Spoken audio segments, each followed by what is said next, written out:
naitwa Bwana Rajab Shabani Manyunya, ni diwani wa kata ya Kivule. Leo tuna masikitiko makubwa kama madiwani wa jiji la Dar es Salaam kwa sababu tumeondokewa na rafiki yetu, jembe letu, Mheshimiwa Semeni Musa Mtoka. Mimi nilifanya naye kazi, kwanza tunatoka jimbo moja, lakini cha pili nimefanya naye kazi kwenye kamati ya mipango miji. Ni mtu mahiri sana, alikuwa anatusaidia sana, lakini tena ndio hivyo, mapenzi ya Mwenyezi Mungu ni makubwa kuliko mapenzi ya mwanadamu yoyote.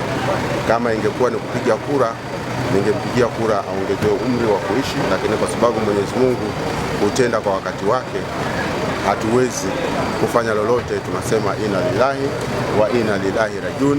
Dada yetu apumzike katika mahala pema.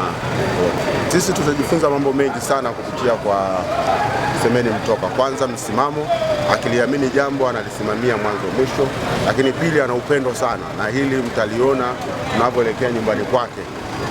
Juzi tulikuwepo kule na jana pamejaa sana, kuonyesha kwamba aliishi vizuri na jamii, lakini hata sisi madiwani tunajua kwamba Semeni Mtoka alikuwa ni mtu wa upendo. Lakini la pili, Semeni Mtoka au la tatu, Semeni Mtoka alikuwa muwazi sana. Ukimkosea anakueleza kwa wazi namna ya maliza. Kwa hiyo tumempoteza mtu ambaye kwa kweli tulikuwa tunamhitaji sana, hasa kipindi hiki ambacho tunaelekea kupitisha bajeti zetu na kuhakikisha kwamba jiji letu sasa linafanya mambo makubwa.